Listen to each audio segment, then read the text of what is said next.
Selamat pagi, saya calon guru penggerak Angkatan 8 Kabupaten Nangkikeo akan melaksanakan coaching supervisi akademik. Untuk kali ini, saya melaksanakan dulu pra-observasi dengan teman sejawat saya, Ibu Irma, yang akan membantu saya dalam proses supervisi akademik ini. Selamat pagi, Ibu. Bagaimana keadaannya? Sehat. Oh iya. Kalau masih pagi tetap semangat. Oke. Kali ini saya akan melakukan supervisi akademik terhadap Ibu, tapi sebelumnya saya akan melakukan dulu pra-observasi. Untuk pra-observasi ini, Ibu mau melaksanakan di kelas berapa?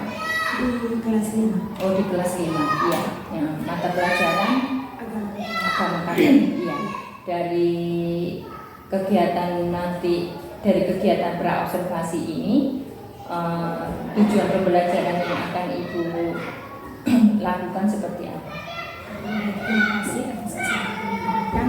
Jadi sesuai dengan materi yang akan saya ajarkan kepada anak-anak, yaitu Salomo yang bijaksana, maka tujuan pembelajaran yang ingin dicapai itu adalah peserta didik diharapkan mampu mengenal salah satu tokoh dalam kitab suci Perjanjian Lama, yaitu Salomo, serta meneladani sikap kebijaksanaan dari Salomo dalam kehidupan sehari-hari. Oh iya, baik sekali. Itu tujuan pembelajarannya sangat berpihak pada keberpihakan murid dengan memberi contoh kontekstual, yaitu dengan kehidupan sehari-hari.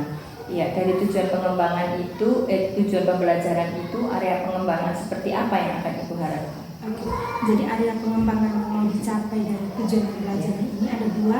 Yang pertama, peserta didik diharapkan mereka mampu untuk menyebutkan tokoh dalam kitab suci Perjanjian Lama terkait dengan materi Salomo yang bijaksana tadi. Terus yang kedua, peserta didik mampu menjelaskan bagaimana sikap yang bijaksana dalam hidup sehari-hari dengan pembelajaran berdiferensiasi. Baik sekali. Untuk area pengembangannya sangat berkaitan dengan tujuan pembelajarannya. Dari area pengembangan yang akan Ibu laksanakan, untuk selanjutnya strategi pembelajaran apa yang akan Ibu lakukan nanti waktu observasi? Oke, jadi strategi yang akan dipersiapkan yang pertama-tama, sudah pasti sebagai guru saya harus menyiapkan RPP-nya atau modul ajarnya. Terus yang kedua, di situ juga saya menyiapkan lembar kerja peserta didik LKPD sesuai dengan kebutuhan siswa. Terus saya juga menggunakan metode pembelajaran dalam pembelajaran ini, yaitu metode kata-ketik, metode diskusi dan ceramah, dan juga saya juga menyiapkan medianya, yaitu berupa Alkitab dan buku siswa dan buku guru. Ya, dari strategi, metode, media yang sudah Ibu utarakan tadi, kapan pelaksanaan pembelajaran ini? Pelaksanaan pembelajaran ini dilaksanakan hari Selasa 7 Oktober. Iya. Oh iya. 7 November. Ya, baik. Dari kegiatan pra-observasi ini, berarti besok ya Ibu kegiatan observasinya yang kita laksanakan.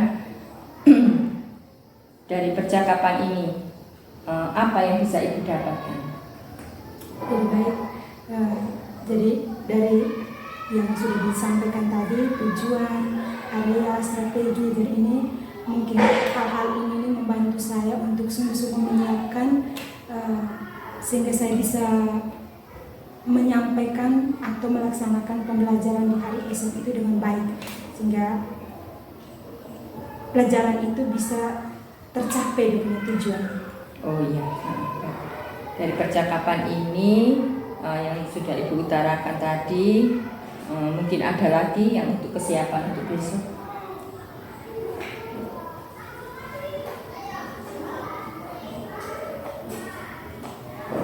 Baik, dari kegiatan ini tadi yang Ibu sudah sampaikan tadi, media, metode, strategi yang Ibu utarakan, berarti itu kesiapannya Ibu untuk hari esok ya. Dari perbincangan kita ini berarti besok kita mulai pada jam ke berapa ya Ibu untuk observasi? Jam ke-5. Oh iya, jam ke-5. Oke. Jadi nanti kita ketemu lagi pada jam ke-5 ya, les agama di kelas 5. Iya. Terima kasih Ibu atas waktunya dalam kegiatan praobservasi ini. Dari kegiatan praobservasi ini pastinya nanti Ibu akan mengimplementasikan kepada murid sesuai yang Ibu buat pada modul ajar itu. Terima kasih untuk waktunya. Selamat pagi.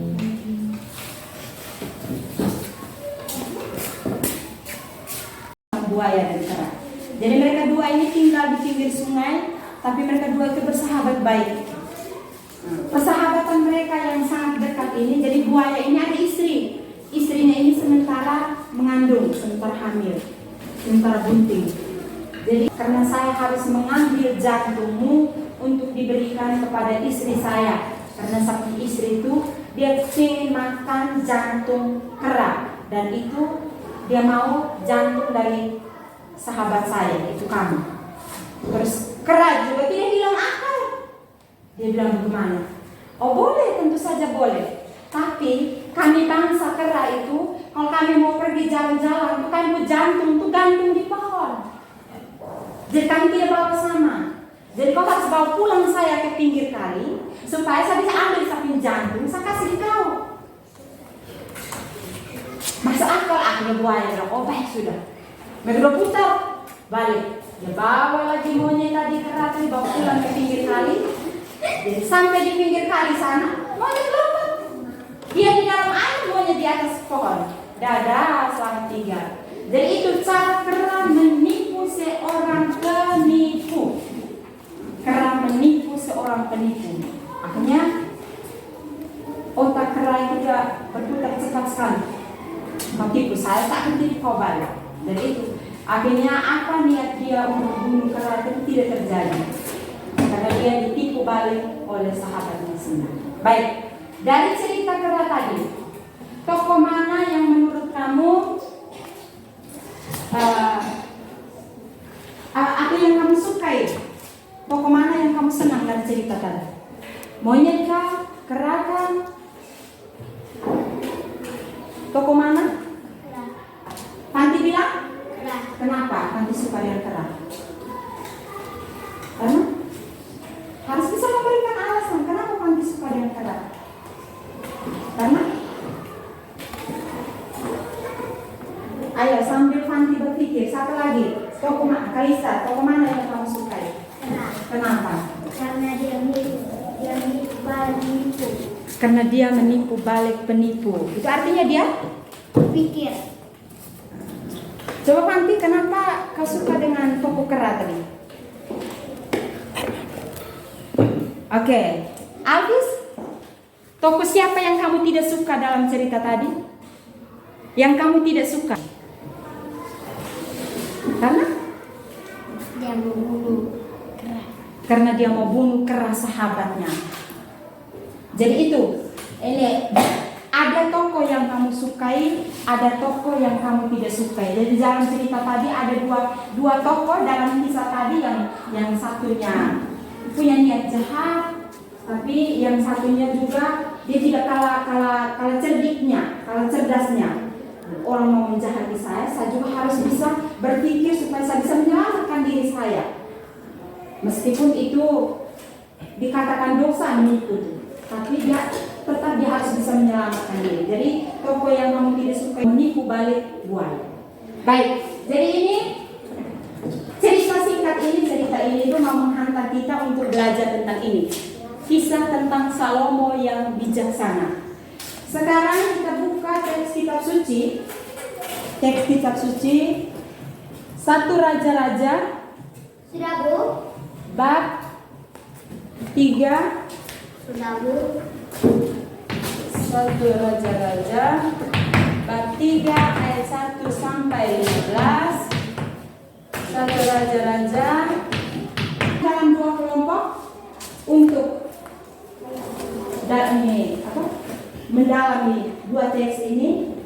Jadi kamu berempat ini satu kelompok dengan satu teks ini, yang kamu bertiga satu kelompok dengan satu teks ini. Jadi kalian teman-teman, 2 teks ini dibaca sekaligus, nanti jawab pertanyaan yang sudah ditulis.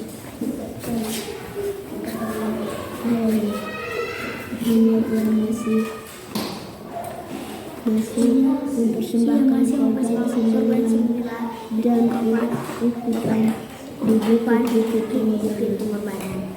Pada suatu hari, Raja Penuh untuk mempersembahkan korban,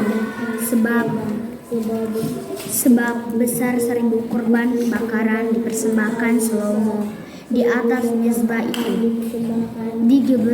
Di Gaberno itu Tuhan menampakkan. Jadi ini ceritanya Raja Salomo itu dia bermimpi, dalam tidurnya itu dia bermimpi.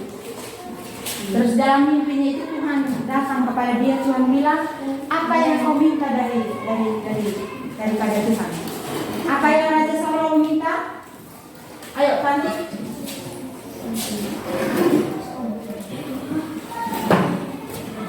Ini siapa? Siapa seorang bisa? Seorang bisa.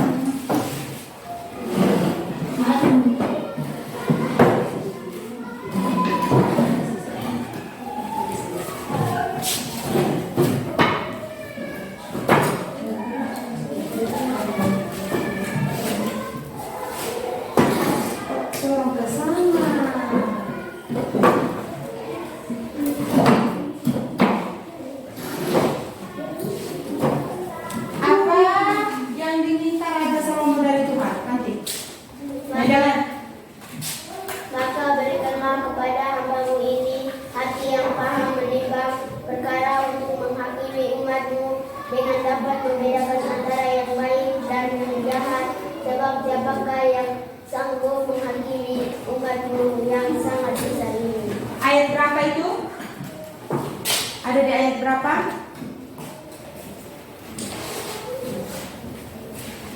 Ada di ayat berapa?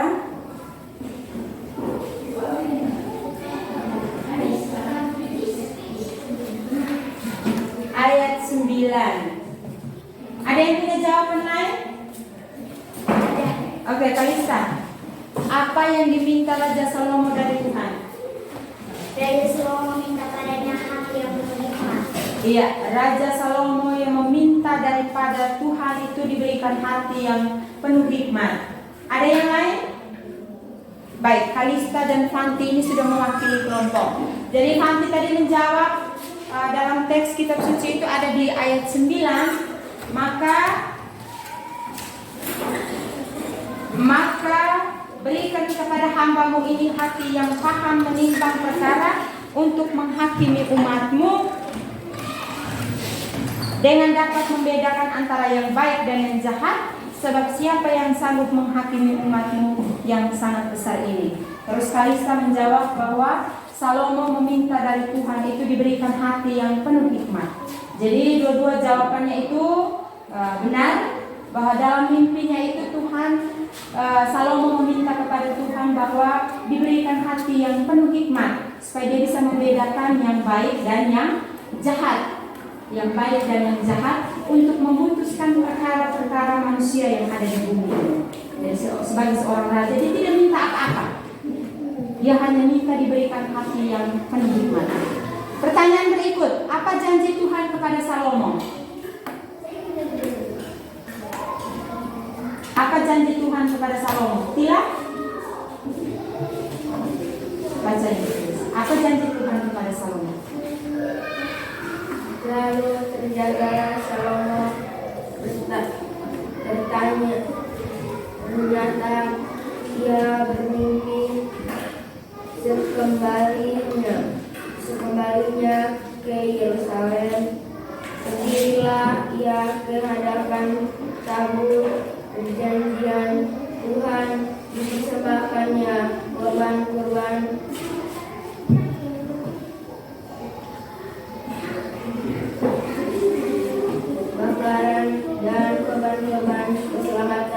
Kemudian ia mengadakan perjamuan lagi semua pegawainya. Oke, ada yang punya jawaban lain? Alvis, apa janji Tuhan kepada Salomo? Oke, Kalista. Perjanjian Tuhan itu sebagai korban pemberontakan dan korban keselamatan. Kemudian ia mulai berjuang kami semua pegawai. Oke, sama seperti Tila. Ada Fanti? Apa jawabanmu? Tuhan akan memperpanjang umur Salomo. Oke, jadi jelas di dalam teks kitab suci itu apa janji Tuhan kepada Salomo. Waktu dalam mimpi Tuhan bilang, kau meminta apa? Terus dia bilang, saya minta diberikan hati yang penuh hikmat. Terus Tuhan bilang, kenapa kau tidak minta diberikan kekayaan, diberikan harta benda, diberikan umur yang panjang, tapi engkau meminta diberikan hati yang penuh hikmat. Tapi Tuhan menjanjikan, karena dia tidak minta itu semua, dia hanya minta diberikan hati yang penuh hikmat tadi. Jadi Tuhan berjanji, meskipun kau tidak minta, maka saya akan memberikan apa yang tidak kau minta. Saya akan memberikan kamu kekayaan, saya akan memberikan umur yang panjang, saya akan memberikan segala harta benda dan lain sebagainya. Dan apa yang Salomo tidak minta itu Tuhan berikan. Itu janji Tuhan.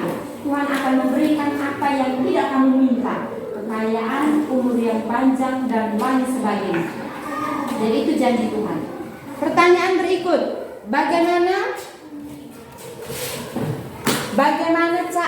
apa yang Raja Salomo lakukan setelah bertemu dengan Tuhan? Setelah dia bertemu dengan Tuhan dalam mimpi, apa yang dia lakukan? Setelah dia bangun tadi, dia terjaga dari mimpinya itu, apa yang dia lakukan? Fanti?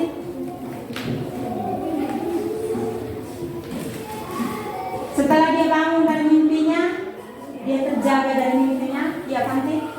Lalu terjagalah Salomo, ternyata ia bermimpi kembalinya ke Yerusalem.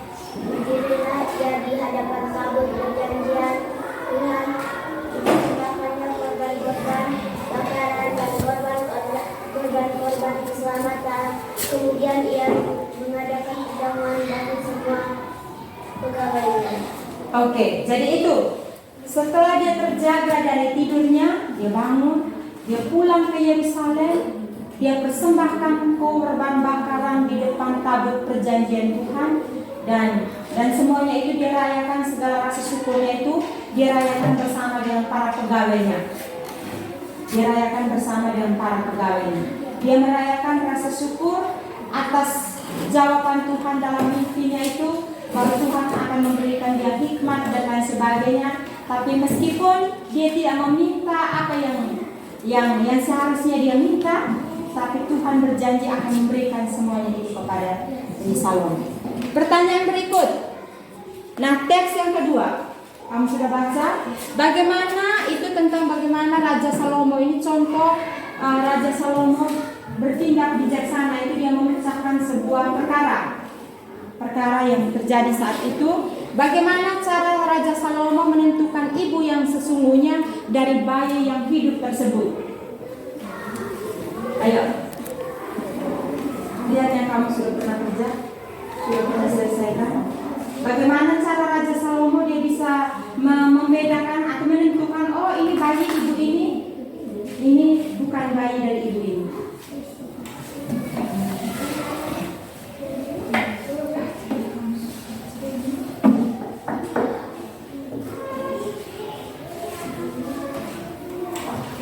Ayo.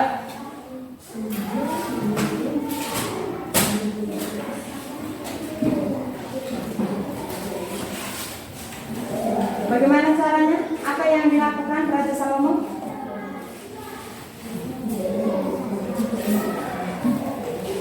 Apa yang dilakukan Raja Salomo?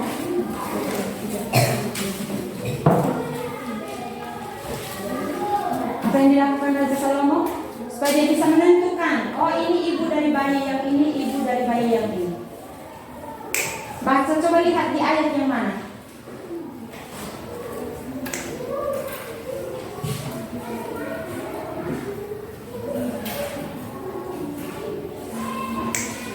Coba. Ia melihat hatinya yang sama dengan anaknya. Oke. Yang lain, kelompok sebelah. Ia akan mendudukkan anak itu di tahtanya. Dia akan mendudukkan anak itu di tahtanya. Baik. Mari dengar dulu. Duduk posisi mendengar. Dengar ibu menceritakan kisah tentang apa tadi? Bukan. Hikmat Salomo pada waktu memberi keputusan. Jadi dalam satu rumah, nanti duduk. Dalam satu rumah hidup dua perempuan Sunda. Tahu ya perempuan Sunda? Perempuan yang tak bersuami. Maksudnya ada suami tapi tidak bertanggung jawab. Mereka dua tinggal satu rumah. Terus dua-duanya itu lagi mengandung. Dengar cerita ibu supaya kamu bisa menjawab. Mungkin kamu tidak memahami cerita di dalam itu. Ibu menyederhanakan cerita ini. Jadi mereka dua-duanya ini lagi hamil. Anggap saya ibu A dan ibu B. Mereka dua lagi hamil dua. Pada suatu malam, ibu yang pertama ini dia melahirkan anaknya. Di rumah ini hanya mereka berdua. Jadi dia melahirkan anaknya, si ibu A ini melahirkan anaknya. 3 hari kemudian, ibu yang B ini melahirkan anaknya juga. Pada waktu malam, salah satu ibu ini dia punya anak meninggal karena dia tendes atau dia meniduri anaknya, dia tendes itu waktu tengah malam. Jadi anak meninggal, dia ambil anaknya, dia tukarkan, ganti posisi, dia pindah anak yang mati ini, dia pindahkan di posisi ibu yang satu yang anaknya masih hidup tadi. Terus dia angkat anak yang masih hidup itu, dia taruh di samping dia. Terus mereka bertengkar terus paginya mereka bangun si ibu ini, dia bangun, dia mau menyusui anaknya, dia lihat anaknya sudah mati. Akhirnya mereka dua bertengkar. Dia lihat begini, dia lihat bukan dia punya anak. Dia tahu bahwa itu bukan anak dia. Jadi mereka dua bertengkar, berebut anak, dia bilang itu anak saya. Terus ibu yang satu bilang ini bukan, ini anak saya, kok anak yang sudah mati sama anak yang masih hidup. Mereka dua bertengkar. Akhirnya mereka datang ke Raja Salomo tadi. Mereka dua pergi ke Raja Salomo. Mereka dua menceritakan satu orang perempuan, dia bilang kami dua ini sama-sama melahirkan.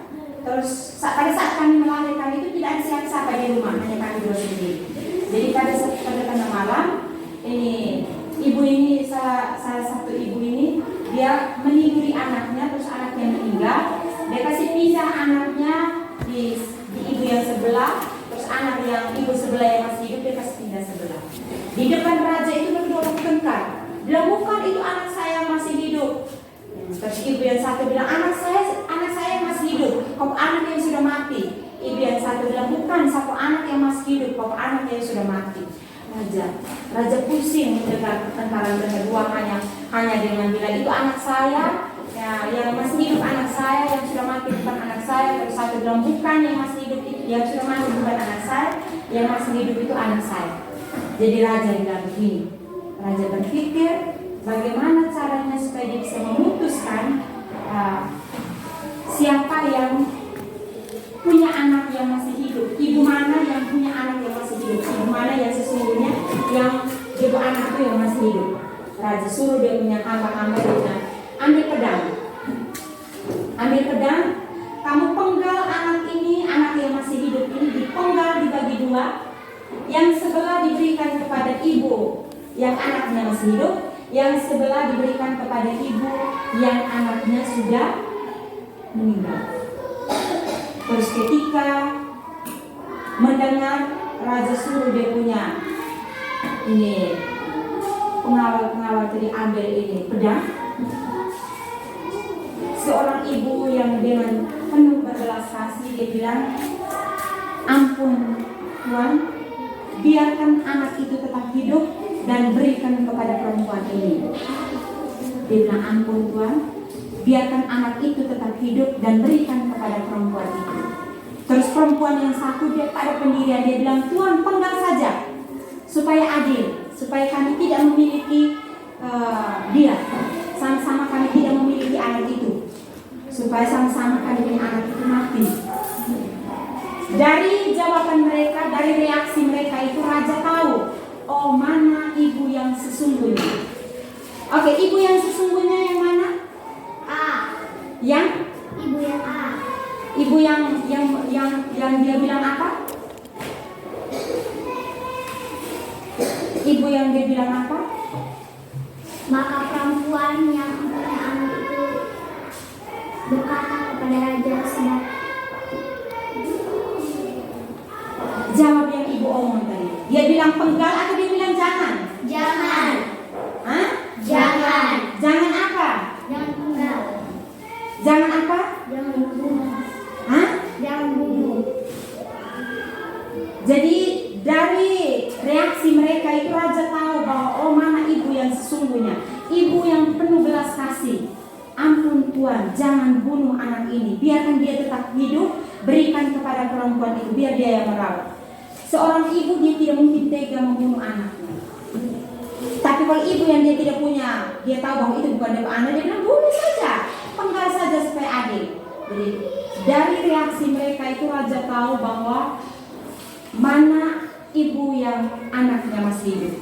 Jadi setelah itu raja langsung bilang, berikan anak itu kepada ibu yang berbelas kasih, yang punya hati yang berbelas kasih. Maka dari situ taulah mana ibu yang sesungguhnya dari anak yang masih hidup. Jadi ibu yang berbelas kasih adalah ibu dari anak yang masih hidup. Sedangkan anak yang sudah meninggal itu adalah ibu yang dia bersikeras bahwa harus bunuh anak ini. Karena memang bukan dia bu anak, maka dia bilang harus bunuh, dia tahu bahwa itu bukan anaknya. Dan itu dari kisah Raja Salomo tadi, apa yang Raja Salomo lakukan setelah bertemu dengan Tuhan? Bagaimana cara Raja Salomo menentukan ibu? Caranya dengan itu tadi. Dia mulai ini suruh dia punya pengawal tadi ambil pedang supaya bunuh anak ini. Dari situ Raja Salomo melihat reaksi mereka. Raja Salomo tahu oh ini ibu yang sesungguhnya. Jadi dengan penuh bijaksana, penuh hati-hati, Raja Salomo mengambil keputusan supaya bisa membedakan oh ini ibu yang sesungguhnya, ini ibu yang bukan yang ibu yang sesungguhnya. Jadi penuh dengan hati-hati Raja Salomo mengambil keputusan, karena keputusan yang diambil itu bisa menentukan yang ini baik dan yang ini jahat. Baik, itu kisah tentang Raja Salomo. Jadi sekali lagi Raja Salomo dia tidak meminta kekayaan, dia tidak meminta umur yang panjang, dia tidak meminta harta benda yang lain, tapi dia hanya minta diberikan hikmat, hati yang penuh hikmat, supaya dia bisa menentukan mana yang baik dan mana yang jahat. Ketika dia menghadapi persoalan-persoalan dan menjadi seorang pemimpin, dia harus berhadapan dengan begitu banyak orang. Bagaimana ketika umatnya punya masalah, dia bisa memecahkan permasalahan itu. Maka dia minta dari Tuhan supaya diberikan hati yang penuh hikmat. Dan apa yang Tuhan menjanjikan semua itu, ketika dia memecahkan perkara tadi, perkara dua orang ibu sundal tadi, Tuhan memberikan dia hati yang penuh hikmat sehingga dia bisa memecahkan persoalan itu. Terus selain itu Tuhan juga menjanjikan itu dia menjadi orang yang termasyhur, terkaya, dia bisa membangun kota benteng Daud dan pada masa kejayaan Raja Salomo. Jadi dia setelah peristiwa itu kerajaan itu menjadi lebih baik. Dia bisa membangun kota Kenisa, bait Allah dan lain sebagainya. Jadi itu pada masa kejayaan Raja Salomo. Jadi Raja Salomo itu menggantikan Raja Daud ayahnya. Setelah Daud meninggal, dia digantikan posisi pemimpin Raja Israel itu digantikan oleh anaknya Salomo. Jadi itu kenapa sampai Salomo dijuluki sebagai seorang raja yang bijaksana, karena itu Salomo diberikan hati yang penuh hikmat untuk bisa membedakan mana yang baik dan mana yang jahat dalam memutuskan sebuah perkara yang dihadapi oleh umatnya, oleh bangsa yang dia dalam pimpinannya. Jadi itu makanya Raja Salomo dijuluki sebagai seorang raja yang bijaksana. Bijaksana itu artinya dia bisa membedakan, menentukan pilihan untuk bisa membedakan mana yang baik dan mana yang tidak baik, mana yang baik, mana yang jahat. Harus bijaksana. Orang bilang orang cerdas belum tentu bijaksana, tapi orang bijaksana pasti cerdas. Orang cerdas belum tentu bijaksana, tapi orang bijaksana pasti cerdas. Seperti kera tadi, dia hati-hati dalam mengambil tindakan. Mau ini buaya biar dia cerdas, dia tidak bijaksana. Karena kebijaksanaannya makanya dia cerdas. Dia harus bisa menikulangi. Sama seperti Raja Salomo. Sudah bisa paham? Bisa paham? Bisa tentang Raja Salomo? Bisa.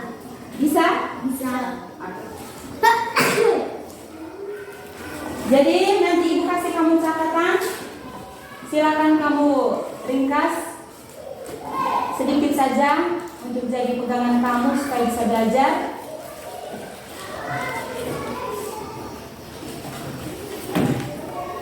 Kembali ke tempat duduk, Feren. Nanti ibu kasih kamu catatan untuk kamu catat. Kembali ke posisi semula. Saya observasi untuk kesempatan saya berikan kepada pagi Bu Aci. pagi. Sehat ya? Sehat. Bu Irma, terima kasih sudah bersedia untuk disupervisi oleh Ibu Aci. Ini untuk pemenuhan tugas Ibu Aci, tapi sebenarnya di sini pengembangan kompetensi berdua yang bisa dilihat. Jadi ini tahapan ketiga. Yang pertama praobservasi dan observasi sudah dilakukan berdua. Yang pas observasi di sini tujuannya adalah bagaimana saya sebagai observer menilai Ibu Aci untuk melakukan kegiatan pasca observasi menggunakan prinsip coaching. Nah, prinsip coaching ini ada dia punya kriteria-kriterianya. Nanti ada rubrik penilaian yang saya gunakan di sini nanti untuk menilai apakah Ibu Aci dalam diskusi pasca observasi pembelajaran kemarin tuh menggunakan prinsip coaching atau tidak. Jadi tidak perlu berlama-lama, saya persilahkan Ibu Aci untuk itu. Baik, terima kasih. Nah, terima kasih kemarin kita sudah melakukan observasi dari kegiatan ini. Dari kegiatan pasca observasi ini ada beberapa pertanyaan yang akan saya lontarkan ke Ibu, sampaikan ke Ibu berhubung dengan kegiatan observasi kemarin. Iya, di sini pertanyaan yang saya bisa ini dari kegiatan observasi kemarin, refleksi yang bisa Ibu sampaikan seperti apa? Baik, terima kasih untuk kesempatan atau kepercayaan saya boleh belajar bersama Ibu dalam kegiatan observasi kemarin. Jadi mungkin ini ada hal-hal baru yang bisa saya dapatkan. Jadi dalam kegiatan pembelajaran kemarin meskipun sudah selesai, ya kegiatan kemarin itu boleh dibilang berjalan dengan lancar, tapi saya mengakui bahwa dalam kegiatan itu masih ada kekurangannya, di mana saya sendiri sebagai seorang guru, saya belum bisa untuk mengkondisikan kelas, atau saya belum bisa membuat anak-anak atau peserta didik dalam kelas itu lebih aktif, terutama aktif untuk berbicara seperti itu. Dalam refleksi Ibu yaitu tentang keaktifan murid ya. Oke. Dari refleksi yang Ibu sudah utarakan tadi, bagaimana perasaan Ibu? Perasaan saya ya, yang pertama saya senang, tentu saya senang, saya bisa berbagi dengan anak-anak, terus saya bisa belajar bersama dengan Ibu, bersama dengan anak-anak. Ya, saya juga senang. Tapi dalam kekurangan saya juga, saya ingin mungkin dari kekurangan itu saya mau belajar yang supaya kedepannya bisa lebih baik. Oke. Baik, dari yang Ibu utarakan tadi, area pengembangan kegiatan pengembangan yang sudah Ibu lakukan seperti apa? Baik, untuk area pengembangan kemarin itu ada 3 area pengembangan yang mau dicapai itu. Ya. Yang pertama itu peserta didik ini diharapkan bisa menyebutkan keunikan, dan dalam kegiatan pembelajaran kemarin dengan menggunakan pembelajaran berdiferensiasi tadi, peserta didik itu mereka sudah mampu untuk menyebutkan keunikan dalam diri mereka masing-masing, di mana dengan gaya visual mereka sudah bisa melihat ini keunikan secara fisik dari teman mereka, terus yang auditorinya mereka sudah bisa mendengar ini teman menyampaikan pendapat mereka tentang ciri-ciri fisik mereka, terus kemampuan yang mereka miliki, dan gaya kinestetik itu mereka sudah bisa merasakan kemampuan keunikan sifat yang ada dalam diri mereka masing-masing.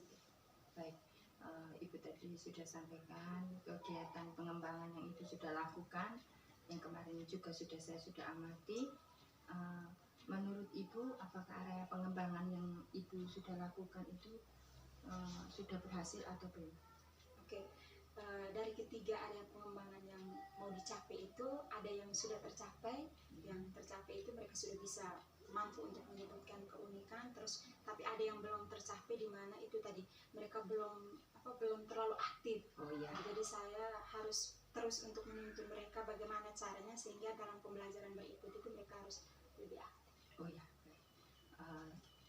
Dari area pengembangan tadi itu Ibu sudah memaparkan, Ibu sudah menjelaskan kekurangan yang Ibu alami saat pembelajaran kemarin. Dari kekurangan itu yaitu murid kurang aktif. Dari kekurangan itu, strategi apa yang Ibu akan gunakan? Selain kekurangan tadi, mungkin saya belum bisa untuk mengkondisikan kelas hingga anak-anak supaya bisa lebih aktif. Ada kekurangan lain. Seharusnya saya harus bisa menyiapkan ini pelajaran agama Katolik. Jadi ini harus ada teks bacaan kitab suci itu yang harus ada, tapi saya belum bisa menyiapkan teks bacaan kitab suci, sehingga ketika mereka membaca teks kitab suci itu mereka harus gandeng-gandeng. Jadi mungkin itu juga salah satu kekurangan dari saya. Jadi strategi yang mungkin yang akan saya buat ke depannya ya meskipun saya meminta siswa untuk bawa kitab suci dari rumah, tapi tetap saja saya juga harus menyiapkan teks kitab suci. Itu yang pertama. Terus yang kedua, mungkin saya harus banyak belajar lagi bagaimana caranya membuat suasana kelas itu menjadi lebih hidup atau lebih aktif lagi. Tadi Ibu sudah utarakan bahwa strateginya yaitu dengan Ibu guru menyediakan sarananya Alkitab. Dari sarana yang Ibu sudah siapkan, ada lagi mungkin yang harus disiapkan? Selain mungkin teks kitab suci mungkin bisa ditayangkan, kemarin belum bisa menggunakan media itu, jadi mungkin kali berikut dalam pembelajaran berikut bisa menggunakan media Infocus sehingga kitab suci itu bisa ditayangkan dan anak bisa membaca. Bagus, luar biasa Ibu. Jadi kita sebagai guru berarti punya strategi-strategi seperti apa kita bisa menimbulkan keaktifan siswa dalam pembelajaran. Dari solusi yang Ibu sudah paparkan tadi,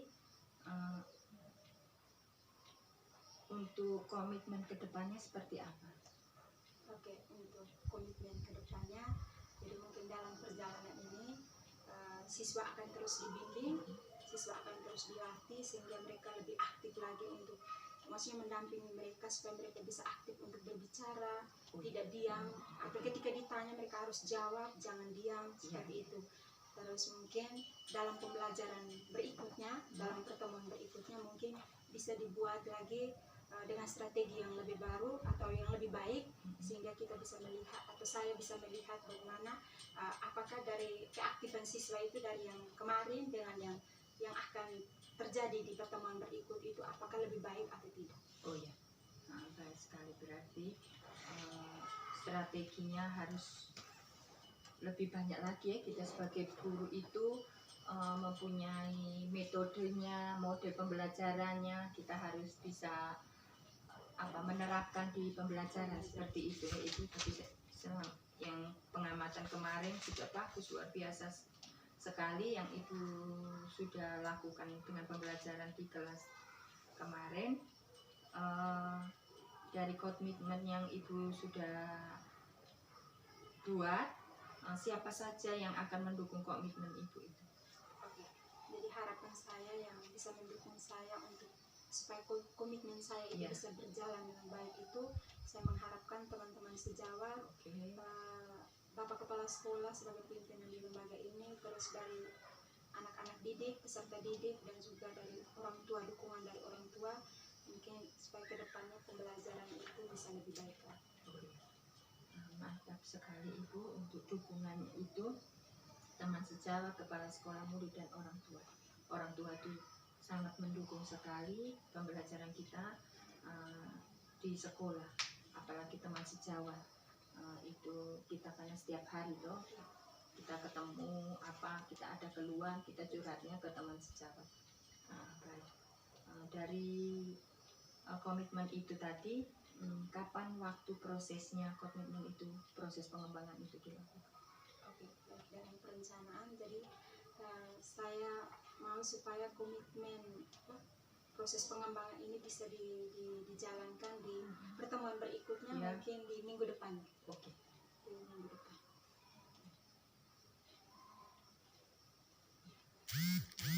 Jadi dari mungkin di sini waktu prosesnya pertemuan minggu depannya Ibu, dari perbincangan kita ini mungkin ada kesannya atau pesannya?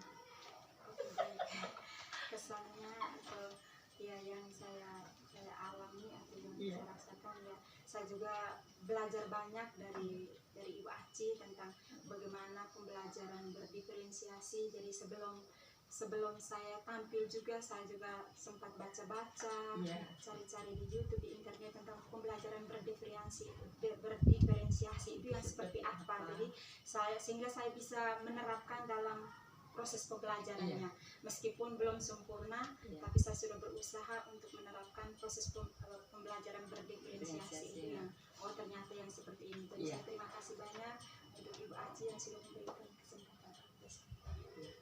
Sama.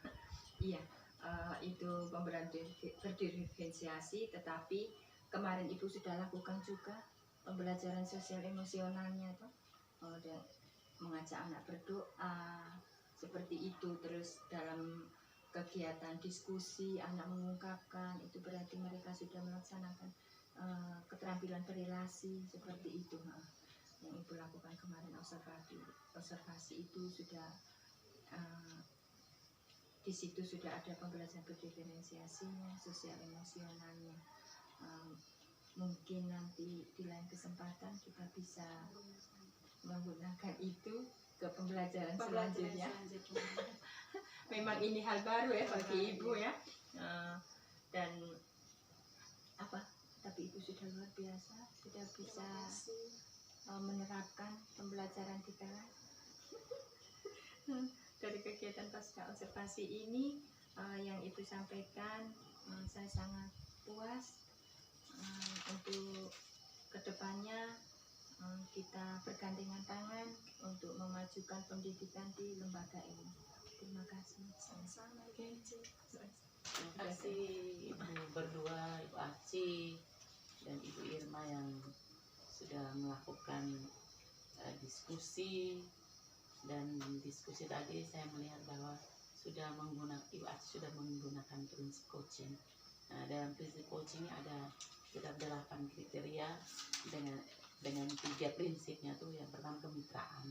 Jadi antara coach, dalam hal ini Ibu Aci dan Ibu Irma sebagai coach itu tidak ada yang lebih, dia setara, tidak ada yang ahlinya. Nah, kemudian ada proses kreatif bahwa percakapan dilakukan 2 arah. Jadi bukan hanya Ibu Acinya saja, tetapi lebih banyak dari Ibu Irma. Jadi Ibu Aci di sini melontarkan pertanyaan-pertanyaan terbuka yang memicu Ibu Irma untuk menemukan sendiri apa yang sudah baik dalam kegiatan pembelajaran kemarin dan apa yang perlu dikembangkan. Dan itu Ibu Aci sudah berhasil menghadirkan suatu diskusi yang prinsip coaching di dalam itu sudah terjadi. Kemudian ada yang terakhir, yang prinsip yang ketiga, memaksimalkan potensi itu. Jadi ada tindak lanjutnya, dan tindak lanjut itu ditentukan oleh Ibu Irma sebagai coachingnya, bukan oleh Ibu Aci, karena yang tahu persis permasalahan yang terjadi dalam kelas Ibu Irma hanya Ibu Irma.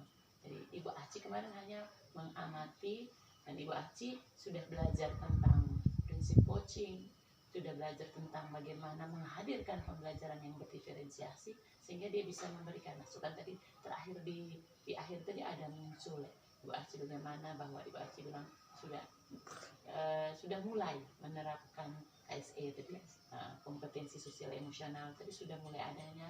Nanti mungkin berdasarkan saran Ibu Aci kedepannya harus lebih ditingkatkan dan continue, karena berbicara tentang kompetensi sosial emosionalnya tidak bisa hanya satu guru, tetapi ini satu komunitas semua. Jadi ketika Ibu Irma di lesnya Ibu Irma terapkan itu, Ibu Aci sebagai guru wali kelasnya meneruskan terus, kemudian guru yang lain misalnya guru PJOK, guru mapel masuk terapkan, sehingga KSE ini bukan hanya sekedar ke anak-anaknya sebuah pengetahuan, tidak, tapi menjadi karakter dalam mereka punya diri, mendarah daging. Makanya pentingnya KSE ini diterapkan di lingkungan sekolah, sehingga tadi juga Ibu Aci sudah memberikan tanggapan tentang pembelajaran kemarin.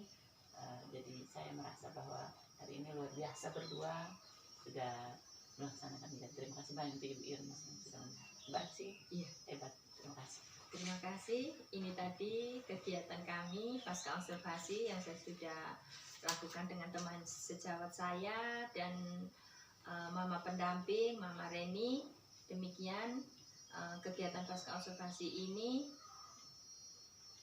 Terima kasih. Salam dan bahagia.